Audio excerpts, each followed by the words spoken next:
नमस्कार, फिर से स्वागत है आपका ज्योग्राफी क्लास में। और ये ज्योग्राफी का जो सीरीज चल रहा है, इसको चैनल को सब्सक्राइब कर लीजिए और शेयर भी कीजिए बहुत सारे दोस्तों के साथ। बहुत सारे आपके फ्रेंड्स का फ़ोन आता है हमारे सामने साथ कि चैनल कौन सा है आपका।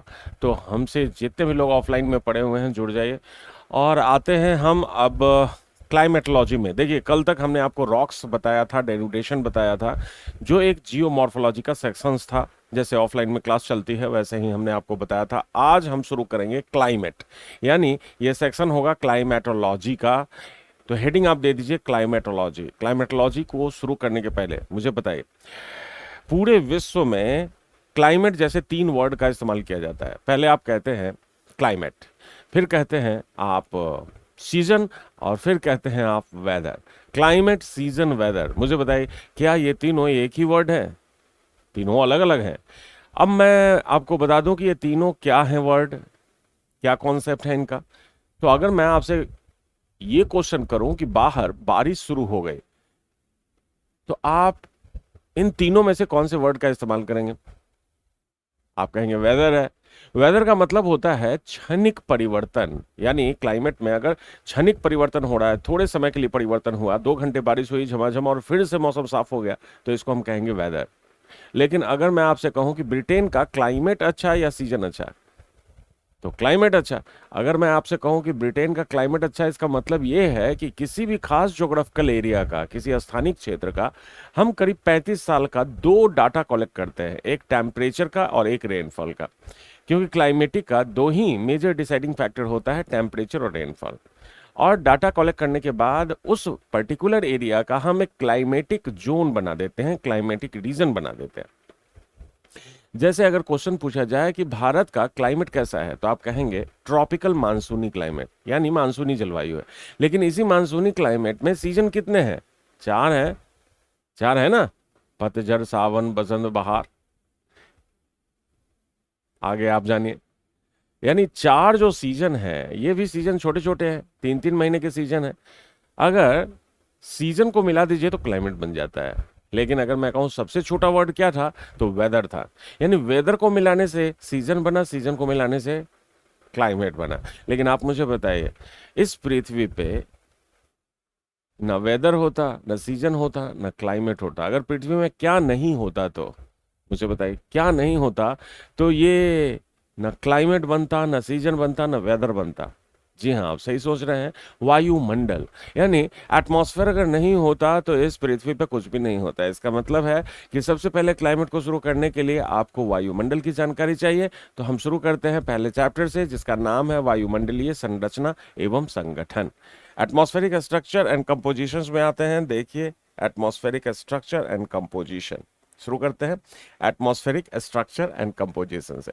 तो ये आपका चैप्टर है जिसका नाम है atmospheric structure and composition. Atmospheric structure, संरचना, atmospheric structure and composition, and composition, composition, वायुमंडलीय संरचना एवं संगठन, एटमॉस्फेरिक स्ट्रक्चर एंड कंपोजिशन।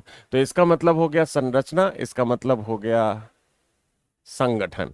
तो इस वायुमंडलीय संरचना एवं संगठन में दो टॉपिक आप देख रहे हैं, एक एटमॉस्फेरिक स्ट्रक्चर है, एक एटमॉस्फेरिक कंपोजिशन है। पहले समझ लीजिए स्ट्रक्चर का क्या मतलब होता है। स्ट्रक्चर का मतलब होता है वायुमंडल की ऊंचाई कितनी है, जितनी भी है 36,000 किलोमीटर तक कुछ ना कुछ वायुमंडल की उपस्थिति होती है। लेकिन नीचे से लेकर 36,000 किलोमीटर तक क्या एक ही वायुमंडल के लेयर है या कई लेयर है? कई लेयर है। थोड़ा बहुत जानते होंगे तो आप जानते होंगे क्षोभ मंडल, समताप मंडल, आयन मंडल, ये वगैरह वगैरह। तो अगर नीचे से ऊपर अगर आप देख रहे हैं, यानी वर्टिकल देख रहे हैं और लेयर को देख रहे हैं, स्ट्रेटिफिकेशन को देख रहे हैं, तो उसका मतलब होता है एटमॉस्फेरिक स्ट्रक्चर पढ़ रहे हैं, यानी वायुमंडलीय संरचना पढ़ रहे हैं, उसमें बहुत सारे लेयर होते हैं। लेकिन अगर एटमॉस्फेरिक कंपोजिशन पढ़ रहे हैं आप, तो इसका मतलब है वायुमंडल में क्या क्या पाई जाती है। तो सबसे पहले हम शुरू करेंगे एटमॉस्फेरिक कंपोजिशन। तो आप हेडिंग दीजिए एटमॉस्फेरिक कंपोजिशन। मुझे बताइए, एटमॉस्फेरिक कंपोजिशन अगर मैं शुरू करता हूं, तो ये चीज शुरू करता हूं, यानी कंपोजिशन ऑफ एटमॉस्फेयर में आइए। Composition of atmosphere, composition. Composition. Composition का मतलब है संगठन, वायुमंडल का संगठन। सबसे पहले पढ़िए संगठन। तो मुझे बताइए वायुमंडल में क्या क्या पाई जाती है। तो सबसे पहले तो आप कहेंगे सर गैसेस हैं बहुत सारी, तो mixture of gases, mixture of gases, mixture of gases यानी गैसों का मिश्रण है। दूसरा अगर आपसे क्वेश्चन पूछा जाए क्या होता है और, तो ये वाटर वेपर होता है, वाटर वेपर, वाटर वेपर यानी जलवाष्प होते हैं, जलवाष्प। और तीसरा, तीसरा क्या होता है, डस्ट पार्टिकल होता है, dust particle, dust particle, dust particle यानी इसको कहते हैं धूल कण, इसको क्या कहते हैं, धूल कण। तो mixture of gases, water vapour और डस्ट पार्टिकल, ये तीन चीज हैं वायुमंडल में, mixture of gases, water vapour और डस्ट पार्टिकल, यानी ये गैसों का मिश्रण है। सबसे पहले यहां शुरू करते हैं। अब मुझे बताइए पृथ्वी में सबसे बड़ी मात्रा में, अगर मैं आपसे क्वेश्चन करूं कि पृथ्वी में सबसे बड़ी मात्रा में कौन सी गैस है, तो सबसे बड़ी मात्रा में कौन सी गैस है, तो ये है नाइट्रोजन। ये आप जानते हैं सबसे बड़ी मात्रा में पाई जाने वाली गैस नाइट्रोजन है। कितना परसेंट है, तो 78% है। आप याद रखिए, आंकड़ा उतना पॉइंट में याद रखने की जरूरत नहीं है। दूसरे नंबर पे कौन सी गैस है, तो दूसरे नंबर पे है ऑक्सीजन। आप जानते हैं ऑक्सीजन है, कितना है, 21% है। इसके बाद तीसरे नंबर की गैस है आर्गन, आर्गन ये कितना है, 0.93% है। और चौथे नंबर की गैस कौन सी है, तो CO2 जिसको कहते हैं कार्बन डाइऑक्साइड, 0.03% है। देखिए एटमॉस्फेयर में ये जो चार गैसें हैं, याद रखिएगा, ये जो चार गैसें हैं ये 99.96% तैयार कर देते हैं। 0.04% में कुछ अनदर गैस है। जैसे 0.04% में अगर मैं आपसे कहूं कौन कौन सी गैसेस हैं, तो neon, hydrogen, helium, ozone, krypton, xenon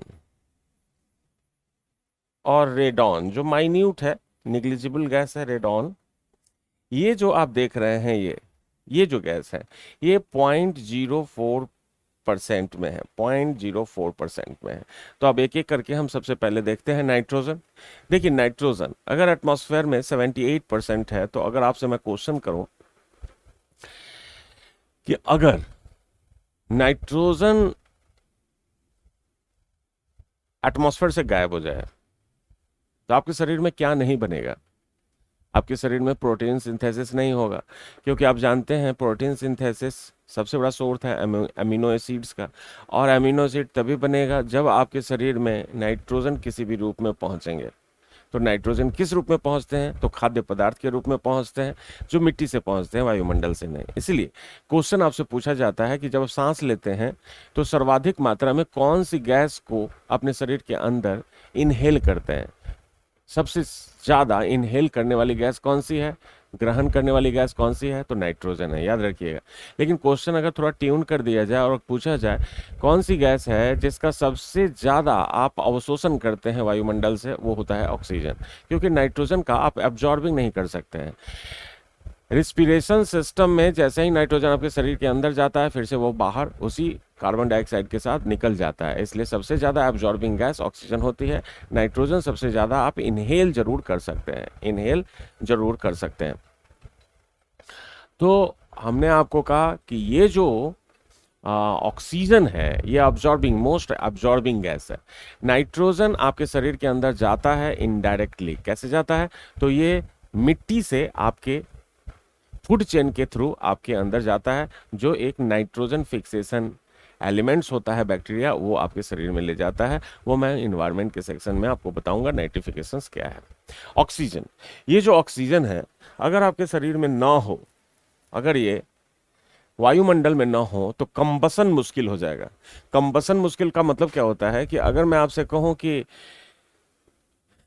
अगर एटमॉस्फेयर में ऑक्सीजन नहीं हो तो खाना अगर खाएंगे तो क्या हजम होगा, जब आप खाना खाते हैं तो सांस लेते हैं, तो जब ऑक्सीजन लेते हैं तो ऑक्सीजन क्या करता है, इस खाने को बर्न करता है, ऑक्सीडाइज करता है। और कोई भी चीज़ जलने के बाद, जैसे खाना जलता है, पकता है आपके शरीर के अंदर, तो कौन सी गैस रिलीज करता है, कार्बन डाइऑक्साइड। तो ये रिस्पिरेशनल सिस्टम जो है, इसमें दहन प्रक्रिया जो हो रही है, ऑक्सीजन ना हो तो किसी भी जीव जंतु में नहीं होगा, यानी इकोसिस्टम नहीं चलेगा। अगर मैं कहूँ ऑक्सीजन की मात्रा वायुमंडल में बहुत ज़्यादा मात्रा में बढ़ा दिया जाए, जैसे नाइट्रोजन है वैसे, तो जगह जगह आग लग जाएगी। वनस्पति में भी आग इतनी ज़्यादा लगेगी कि पूरे जीवों का यहाँ रहना मुश्किल हो जाएगा। आप कहीं भी थोड़ा सा भी फ्रिक्शन करेंगे, आग लग जाएगी। आप उठने बैठने खाने पीने में थोड़ा सा भी रगड़ देंगे, इसका मतलब आप सरफेस पे चलेंगे भी तो सरफेस पे घर्षण के कारण आग लग जाएगी, यानी आप धधक जाएंगे। इसलिए ऑक्सीजन का एक ऑप्टिमम मात्रा ही वायुमंडल में इकोसिस्टम के लिए बहुत ज़रूरी होता है। अब आइए, ऑक्सीजन के बाद जो आर्गन है उससे क्वेश्चन आपसे पूछा जाता है कि ये आर्गन जो है, ये आर्गन, ये कौन सी गैस है, नॉर्मल गैस है या इनर्ट गैस है। तो आप कहेंगे सर इनर्ट गैस है।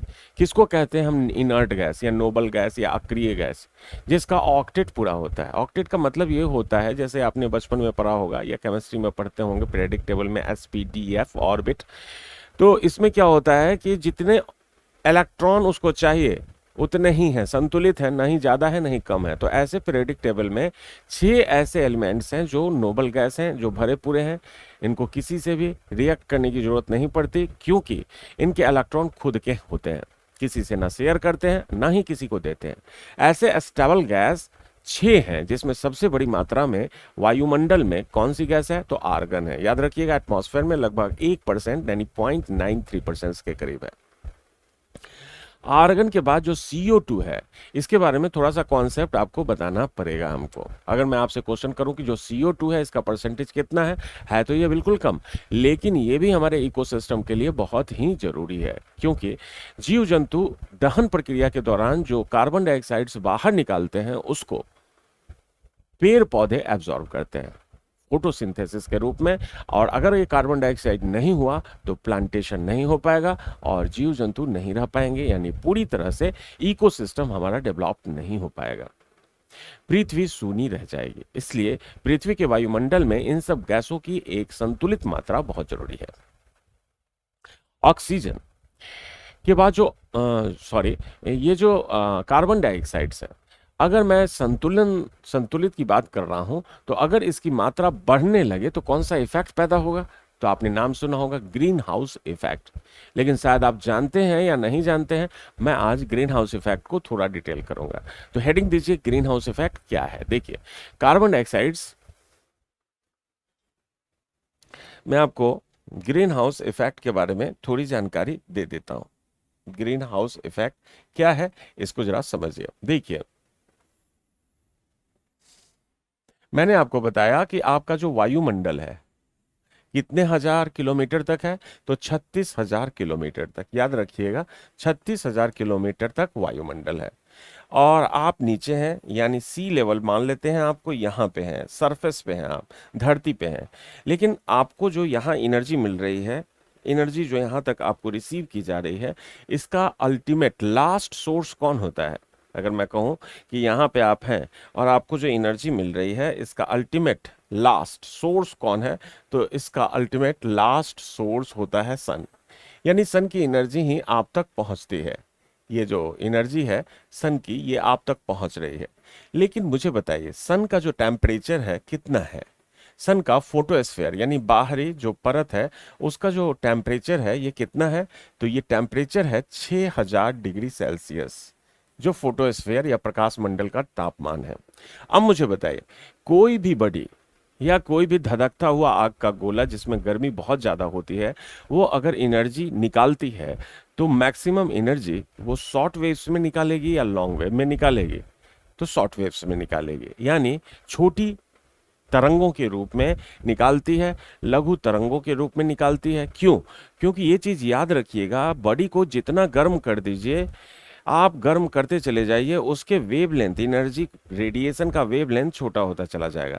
तापमान बढ़ेगा, वेवलेंथ घटेगा, तापमान कम होगा, वेवलेंथ बढ़ जाएगा। समझ रहे हैं? तो सन की जो एनर्जी आ रही है ये मैक्सिमम शॉर्ट वेव्स में आ रही है। याद रखिएगा, ये शॉर्ट वेव्स में आप तक पहुंचती है। तो ये एनर्जी जो सन रिलीज कर रहा है ये शॉर्ट वेव्स में कर रहा है। याद रखिएगा, ये लघु तरंगों के रूप में किया जा रहा है, शॉर्ट वेव्स।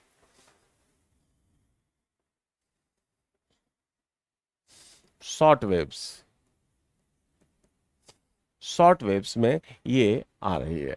अब मुझे बताइए वायुमंडल में क्या क्या पाई जाती हैं। तो गैसेस हैं, मैंने आपको क्या कहा, ये गैसेस हैं। इसके बाद वेपर है, जलवाष्प है, और इसके बाद डस्ट है। अब मैं आपको बता दूं, जब ये लघु तरंगें शॉर्ट वेव्स जब नीचे आती हैं, जब नीचे आती हैं, तो इन तीनों में किसी की भी औकात नहीं है, कैपेसिटी नहीं है कि ये इतने छोटे वेव्स को एब्जॉर्ब कर लें। इनका वेवलेंथ इतना छोटा होता है कि ये तीनों में से कोई भी इसे एब्जॉर्ब नहीं कर पाती। हाँ, ये आती हुई किरणों को डस्ट क्या करता है, ये जो डस्ट है ये क्या करता है, मैक्सिमम इसे स्कैटर्ड करता है, यानी बिखेर देता है। प्रकीर्णन होता है, इस प्रोसेस को स्कैटरिंग कहते हैं। अगर वेवलेंथ बहुत ही छोटा होता है तो जो टकराने वाले कण हैं उससे टकराने के बाद स्कैटरिंग होता है। और आप जानते हैं सबसे ज़्यादा स्कैटरिंग किस लाइट का होता है, या सबसे ज़्यादा बिखरने वाला कौन सा लाइट है, तो ब्लू है। तो याद रखिएगा, अगर ये लघु तरंग जब आ रही हैं और गैस ने अगर एब्जॉर्ब नहीं किया, वेपर ने एब्जॉर्ब नहीं किया, और डस्ट ने मैक्सिमम स्कैटरिंग कर दिया, इसका मतलब ये हुआ कि आसमान आपका नीला हो गया। सबसे ज्यादा फैलने वाला जो कलर होता है वो नीला होता है। इसलिए अगर आपसे क्वेश्चन पूछा जाए कि आसमान की नीला दिखने का कारण क्या होता है, तो आसमान के नीला दिखने का कारण शॉर्ट वेव्स का डस्ट के द्वारा, धूल कण के द्वारा स्कैटरिंग होता है। अब देखिए, आती हुई किरण से आपका वायुमंडल गर्म नहीं होता, याद रखिएगा। आती हुई किरण से आपका वायुमंडल बिल्कुल भी गर्म नहीं हुआ, ये याद रखिएगा। हाँ, जब ये वेवलेंथ्स ये नीचे आ रहे हैं, देख रहे हैं ना, ये लघु तरंगे या शॉर्ट वेव्स या छोटी तरंगे जब नीचे आ रही हैं तो ये सतह से टकराती हैं, हमारे धरती के सतह से टकराती हैं। और सतह का टेम्परेचर कितना होता है, तो ये 15 डिग्री। याद रखिएगा, ग्लोब का औसत टेम्परेचर कितना है, 15 डिग्री। ज़्यादा है या कम है, तो ये बिल्कुल ही कम है, ये बिल्कुल ही कम है। और मुझे बताइए, अगर ये किरणें नीचे आईं तो सरफेस इसे क्या करेगा, एब्जॉर्ब करेगा या रेडिएट भी करेगा। तो याद रखिएगा, कोई भी सतह पे एनर्जी को अगर बम्बार्डिंग किया जाता है या एनर्जी रिसीव कराया जाता है, तो जितनी एनर्जी वो रिसीव करता है उतनी ही वो वापस छोड़ता भी है। अगर मैं कहूँ कि एनर्जी अगर रिसीव करता है तो छोड़ता भी है। अब अगर मैं आपसे कहूँ कि सरफेस पे कैसा ऑब्जेक्ट है, ये डिपेंड करता है कि उसकी ऑब्जॉर्बिंग या रेडिएटिंग कैपेसिटी कैसे है। जैसे अगर मैं कहूँ कि कोई ब्लैक रंग का सरफेस है तो मैक्सिमम एनर्जी को वो क्या करेगा, एब्जॉर्ब कर लेगा। लेकिन अगर मैं कहूँ कि एब्जॉर्ब ही करता रहेगा तो सतह तो बहुत गर्म हो जाएगा, छोड़ेगा कब।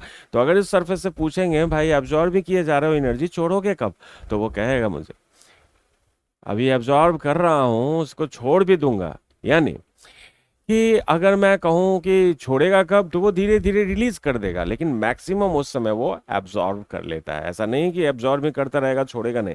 तो ब्लैक बॉडी हो या वाइट बॉडी हो, वाइट बॉडी तुरंत छोड़ देता है, तुरंत रिलीज करता है। जैसे आईना, आईने से आप किसी के चेहरे पे चमकाते हैं ना, तो तुरंत वो रिसीव किया, तुरंत रिफ्लेक्ट कर दिया। लेकिन ब्लैक बॉडी क्या करेगा, उस समय वो एब्जॉर्ब कर लिया, धीरे धीरे रेडिएट करेगा वो, ये इतना जल्दी नहीं करता। तो ये जो सरफेस है ना, ये तरह तरह का सरफेस है। और ये जो वैल्यू मैंने बताया, कोई जल्दी करता है कोई कम करता है, वही वैल्यू उसका, उस सरफेस का एल्बिडो कहलाता है। याद रखिएगा, एल्बिडो। तो एल्बिडो किसका ज्यादा होगा, व्हाइट बॉडी का ज्यादा होगा, ब्लैक बॉडी का कम होगा। समझ रहे हैं ना, उसको मैं अलग बजट वाले, हीट बजट वाले चैप्टर में बताऊंगा। अब जरा देखिए, अब अगर मैं आपसे कहूं कि ये जो रेडिएशन सर सतह पे आ रहा है, ये कौन से वेव में आ रहा है, ये शॉर्ट वेव में आ रहा है। मैंने आपको क्या कहा, ये शॉर्ट वेव्स में आ रहा है। लेकिन पृथ्वी से टकराने के बाद ये जो तरंगे वापस जाएंगी, ये तरंग का वेवलेंथ वही रहेगा या चेंज हो जाएगा। तो याद रखिएगा, ये वेवलेंथ चेंज हो जाता है और ये लॉन्ग वेव में कन्वर्ट हो जाता है। समझ गए। तो ये जो वेवलेंथ है ना, इसका ये वेवलेंथ चेंज हो गया, तो ये लॉन्ग वेव बन गया। समझ रहे हैं, दीर्घ तरंगों में कन्वर्ट हो गया। तो अर्थ से जो वापस किरणें गई वो किस में गई, लॉन्ग वेव्स में, और इसी लॉन्ग वेव्स को हम कहते हैं इंफ्रारेड रेज। इंफ्रारेड अवरक्त किरणें, इंफ्रारेड वापस गए। अब याद रखिएगा ये जो इंफ्रारेड वापस जा रहे हैं इसको कैप्चर करने के लिए, इसको जो कैप्चर करने वाली गैसेस हैं एटमॉस्फेयर में, उसी को हम कहते हैं ग्रीन हाउस गैस। तो अगर मैं कहूं कि जो वापस जाती हुई तरंगे हैं, दीर्घ तरंगे हैं, इसको कैप्चर करता है कुछ एटमॉस्फेयर की गैस और उसी को कहते हैं ग्रीन हाउस गैस, जिसमें 6 प्रमुख गैस की चर्चा की गई है ग्लोबल वार्मिंग के लिए, यानी क्योटो प्रोटोकॉल के लिए, जो मैं क्योटो प्रोटोकॉल इन्वायरमेंट के क्लास में बताऊंगा। तो जिसमें सबसे प्रमुख जो मानी गई है ग्रीन हाउस गैस वो वेपर को मानी गई है, सबसे ज्यादा ग्रीन हाउस इफेक्ट पैदा करता है। दूसरा है CO2 यानी कार्बन डाइऑक्साइड, तीसरा है CH4 मीथेन, नाम सुना होगा, चौथा है N2O जिसको हम कहते हैं नाइट्रस ऑक्साइड, पांचवा है ओजोन O3 और छठा है HFC यानी क्लोरोफ्लोरोकार्बन। तो ये 6 गैस हैं जो वायुमंडल में लॉन्ग वेव्स को जो पृथ्वी ने छोड़ा है उसको कैप्चर कर लेते हैं। तो मुझे बताइए ये जो 6 गैस आप देख रहे हैं ये भारी गैस है या हल्की गैस है? ये जो 6 गैस आप देख रहे हैं ये भारी गैस है या हल्की गैस है? तो ये एक भारी गैस है। तो ये सतह के निकट होंगी या बहुत ऊंचाई में होंगी? तो भारी गैस है, सतह के निकट होंगी। तो सतह के निकट जो भी गैसें हैं ये सब दीर्घ तरंगों को कैप्चर कर लेती हैं, एब्जॉर्ब कर लेती हैं और आपका सतह गर्म होने लगता है। तो आपसे मैं अगर क्वेश्चन पूछूं कि आपका जो वायुमंडल है वो नीचे से गर्म हो रहा है या ऊपर से गर्म हो रहा है, तो आपका जो वायुमंडल है वो नीचे से गर्म हो रहा है, यानी धरती गर्म होती है फिर वायुमंडल गर्म होता है। सन से ऊपर से नीचे की तरफ गर्मी नहीं होती। तो इसका मतलब अगर मैं आपसे क्वेश्चन करूं कि अगर आप पर्वत पे चले जाएं, यानी आप पर्वत पे जाके बैठ जाएं, यहां जाके बैठ जाएं पर्वत पे, किसी पर्वत पे नैनीताल जाके बैठ जाएं, तो मुझे बताइए यहाँ पे नीचे की तुलना में आपको सर्दी लगेगी या गर्मी लगेगी? तो आप कहेंगे सर पर्वत पे तो सर्दी लगती है। इसका मतलब ये हुआ कि आप नीचे गर्म रहते हैं, सतह के करीब हैं तो गर्म है, जैसे जैसे ऊंचाई में जाते हैं टेम्परेचर क्या होता है, बढ़ना शुरू हो जाता है। इसका मतलब कि नीचे से ऊपर जाने के क्रम में टेम्परेचर डिक्रीज होगा। नीचे से ऊपर अगर आप जाते हैं, नीचे से ऊपर अगर आप जाते हैं तो तापमान घटता है। जैसे जैसे आप ऊपर की तरफ जाएंगे टेम्परेचर घटता है।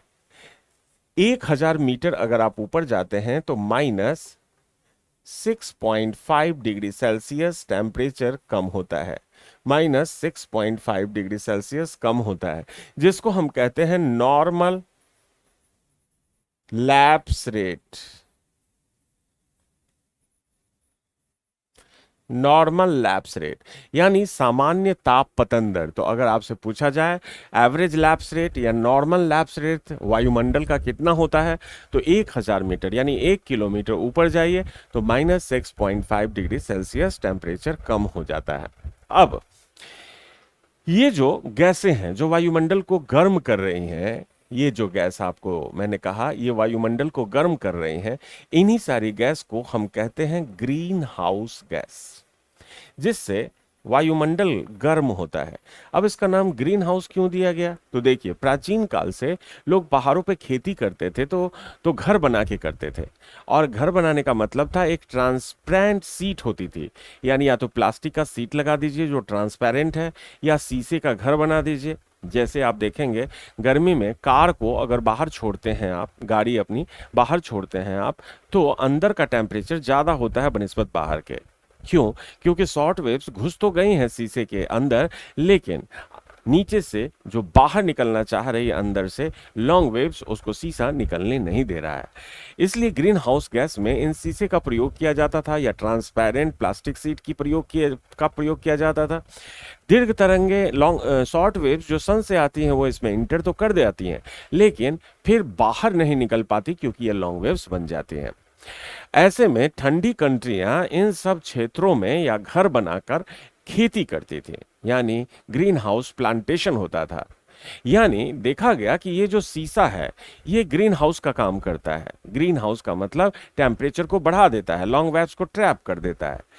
लेकिन जब हम 20वीं शताब्दी के लास्ट में आए, 21वीं शताब्दी का दौर शुरू हुआ था, 21वीं शताब्दी के लास्ट में हम जब आए तो देखे कुछ ही चुनिंदा गैस है वायुमंडल में जो ग्लास का काम करती हैं, जो शॉर्ट वेव्स को आने तो देती हैं लेकिन जाने नहीं देती, और ऐसी ही गैसों को हमने ग्रीन हाउस गैस कहा था।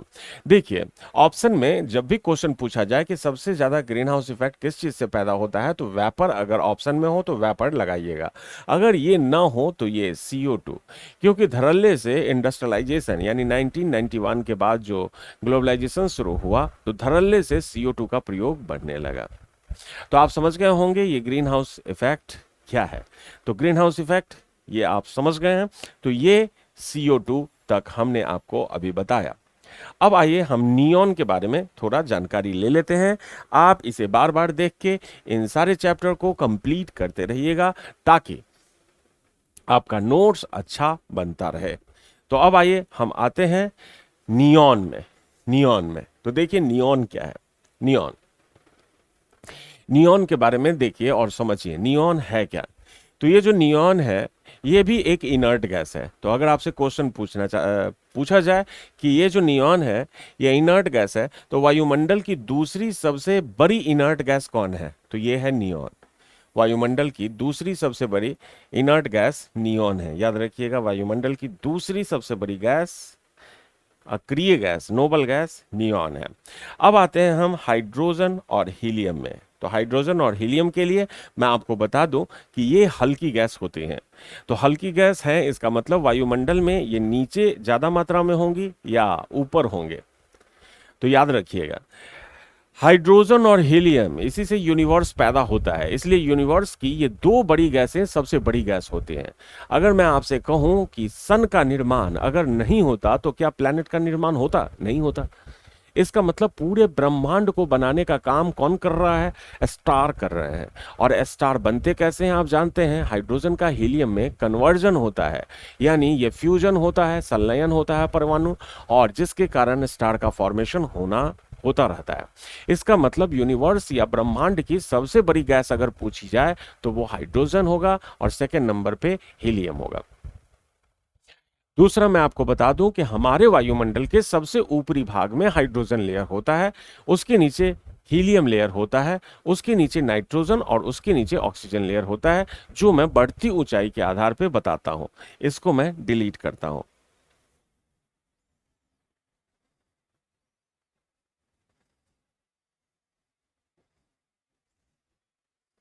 तो इसको हटाया जाए।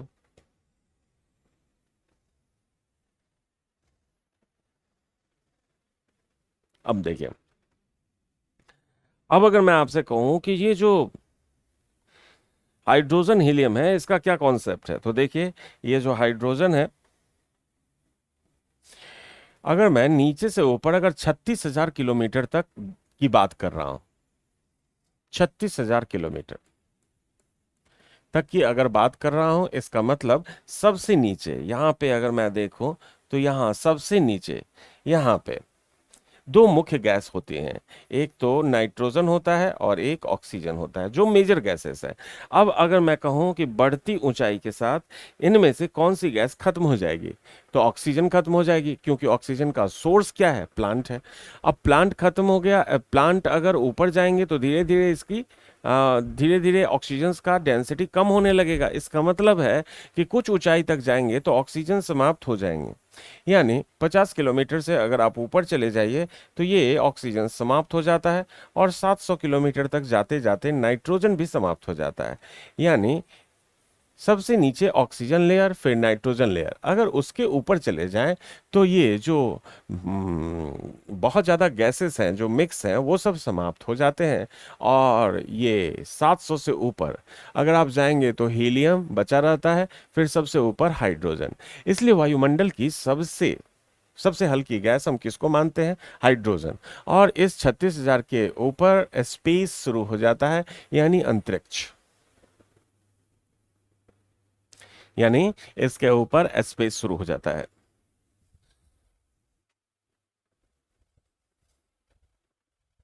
तो सबसे नीचे है ऑक्सीजन लेयर, फिर नाइट्रोजन लेयर, हीलियम लेयर और हाइड्रोजन लेयर।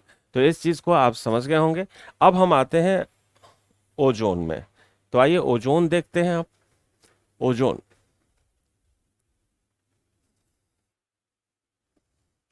अब देखिए, ओजोन के बारे में मैं आपको बता दूं, ये जो ओजोन है ना, ओजोन जिसको हम O3 लिखते हैं, यानी ओजोन, ये ऑक्सीजन के 3 परमाणु से बनता है। ये ऑक्सीजन का नॉर्मल जो एटॉमिक फॉर्म है, ये एलिमेंट्री ऑक्सीजन कहलाता है वायुमंडल का, और इसमें एक ऑक्सीजन का एक मॉलिक्यूल्स फिर से जुड़ जाता है और ओजोन बना देता है। और ये होता कैसे है, तो जरा देखिए। आप जैसे जैसे ऊपर की तरफ जाते हैं ऑक्सीजन की डेंसिटी कम हो जाती है, और आप देखेंगे कि 35 से 50 किलोमीटर के बीच में, यहाँ पे, यहाँ मान लेते हैं ये 50 किलोमीटर है, 35 से 50 किलोमीटर के बीच में ऑक्सीजन के फ्री मॉलिक्यूल्स बहुत ज़्यादा ही डेवलप्ड हो जाते हैं। फ्री मॉलिक्यूल्स बहुत ज़्यादा होते हैं। इसमें कुछ ऐसे भी मॉलिक्यूल्स हैं जो एलिमेंट्री हैं, जो नॉर्मल ऑक्सीजन है, यानी ऑक्सीजन ब्रेक होना शुरू हो जाता है। यानी यहाँ पे वैसे मॉलिक्यूल्स दिखेंगे जो या तो नॉर्मल है या सिंगुलर फॉर्म में है, यानी सिंगुलर एटॉमिक फॉर्म में है।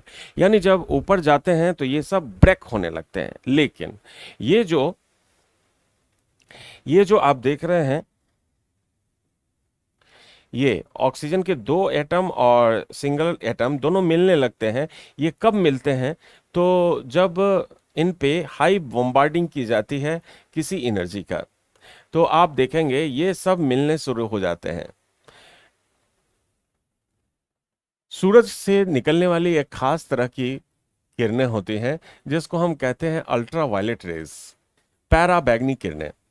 जब ये पैराबैंगनी किरणें नीचे आती हैं, जिसमें से यूवी रेज, जिसमें एक स्पेशल टाइप की रेज है यूवी बीटा रेज, याद रखिएगा। अल्ट्रावायलेट बीटा रेज जब ये नीचे आता है, तो ये ऑक्सीजन के सिंगल एटम, ऑक्सीजन के एलिमेंट्री ऑक्सीजन से मिल जाते हैं, यानी दोनों मिलके बॉन्ड बना लेते हैं हाई टेम्परेचर में, और O3 में कन्वर्ट हो जाते हैं। और यहाँ पे एक लेयर डेवलप्ड हो जाता है जिसको हम कहते हैं ओजोन लेयर।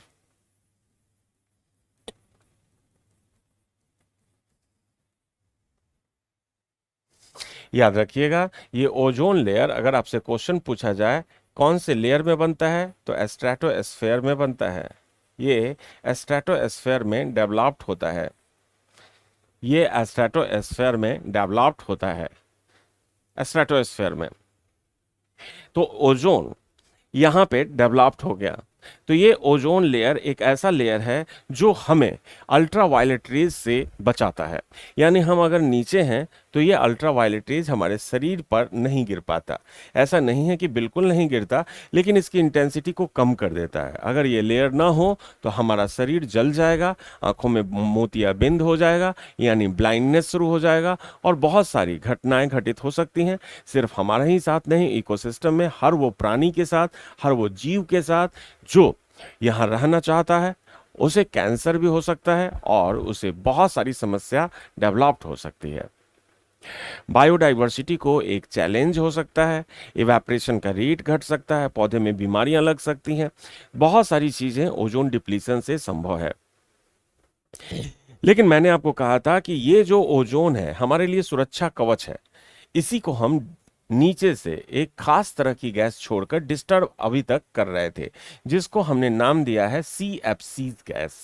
तो ओजोन को अगर नुकसान पहुंचाता है कोई सी गैस, तो उसका नाम है CFC। इसका पूरा नाम है क्लोरोफ्लोरोकार्बन। क्लोरोफ्लोरोकार्बन, क्लोरीन, फ्लोरीन और ये कार्बन, ये 3 चीज इसमें होते हैं, जिसमें सबसे ज्यादा क्लोरीन क्लोरीन सबसे ज्यादा घातक होता है, ये डेंजरस है। इसीलिए इसी क्लोरीन को हटाकर हम सोच रहे हैं कि इसके जगह पे HFC ले आया जाए, जो HFC हमने लाया है। तो HFC का मतलब हाइड्रोफ्लोरोकार्बन। 2016 से HFC को हमने वायुमंडल में इमिट किया है। लेकिन HFC ये इसका अल्टरनेट है CFC, क्योंकि CFC अब खत्म हो चुका है, इसके जगह पे HFC कर दिया है। यानी ओजोन को उतना ज़्यादा नुकसान नहीं है, लेकिन हमारे ग्लोबल वार्मिंग के लिए ये गैस जवाबदेह है, क्योंकि ये एक ग्रीन हाउस गैस है, इससे वैश्विक तपन भी हो सकता है। इसलिए धीरे धीरे HFC को भी हम हटा देंगे 2035 तक। तो ये था आपका ओजोन। कभी ओजोन के बारे में ये भी क्वेश्चन पूछा जाता है, ओजोन की सघनता को किस चीज से मेजर करते हैं? डॉब्सन यूनिट है इसका, इकाई कौन सा है? डॉब्सन। ओजोन की इकाई डॉब्सन है। अब जरा देखिए, क्रेप्टॉन, जेनॉन, रेडॉन, ये क्या है? तो क्रेप्टॉन, जेनॉन और रेडॉन ये तीन गैस हैं। ये तीन गैस में सबसे माइन्यूट गैस कौन है? रेडॉन है। और तीनों क्या है? इनर्ट गैस है। क्रेप्टॉन, जेनॉन, रेडॉन में रेडॉन सबसे माइन्यूट है, निग्लिजिबल है। तो अगर वायुमंडल की सबसे निग्लिजिबल गैस पूछी जाए कौन सी है, तो ये रेडॉन है। निग्लिजिबल, सबसे निग्लिजिबल गैस ये रेडॉन है। अगर पूछा जाए भूकंप आने के दौरान कौन सी गैस इमिट होती है, तो ये रेडॉन होती है। यानी जब भूकंप आता है तो आप देखेंगे जीव जंतु इसी के स्मेल को देखकर इधर उधर भागना शुरू हो जाते हैं, और हम समझ जाते हैं अगर नेचर से जुड़े हुए हैं तो भूकंप आने वाला है। जैसे बिल में रहने वाले जीव, चूहा है या स्नैक्स है या फिर कोई भी ऐसे रेप्टिलियंस हैं, वो बहुत ज़्यादा सेंसिटिव हो जाते हैं और भूकंप आने के पहले ही सुरक्षित स्थान पर चले जाते हैं। तो रेडॉन भूकंप आने के दौरान निकलती है। तो आज की क्लास सिर्फ मिक्सचर ऑफ गैसेस पे थी। यहां तक का सिलेबस आज हुआ है। कल फिर एक नया वीडियो आएगा जिसमें वाटर वेपर के टोटल कॉन्सेप्ट को बताएंगे हम। कंडेंसेशन कैसे होता है, क्लाउड का निर्माण कैसे होता है, ड्यू कैसे बनते हैं, फ्रॉस्ट एक्शन कैसे होता है, टेम्परेचर का कॉन्सेप्ट और ओवरऑल बहुत सारा चीज। डस्ट पार्टिकल का क्या इंपॉर्टेंस है, इन सब को हम नेक्स्ट वीडियो में जारी करेंगे। तो आज की क्लास यहीं तक है, और क्लास छोड़ने के पहले नोट्स कंप्लीट जरूर कीजिएगा और 9667723647 पे सेंड कर दीजिएगा, ताकि हम आपके नोट्स को भी वॉच कर सकें। इससे पहले मैं आप लोगों को कहना चाहूंगा कि अगर आप इस प्लेटफॉर्म पे हैं और बहुत अच्छा लग रहा है आपको इस प्लेटफॉर्म पे, तो इसे लाइक जरूर कीजिएगा। भले ही आप शेयर ना करें, लेकिन लाइक्स जरूर कीजिएगा, क्योंकि लाइक करने में कुछ नहीं जाता है। सब्सक्राइब तो करना मांगता ही है, लेकिन लाइक्स उससे भी ज़्यादा, क्योंकि लाइक जब आप करते हैं तो हमारा कॉन्फिडेंस भी बढ़ता है, और साथ साथ हम आपके लिए एक अच्छा वीडियो और अच्छा इशू पे, टॉपिक पे एक इंस्पिरेशंस के साथ एक नया चीज देने के को तैयार हो जाते हैं। तो आज की सभा यहीं समाप्त होती है। Thank you very much. आपका दिन मंगलमय हो।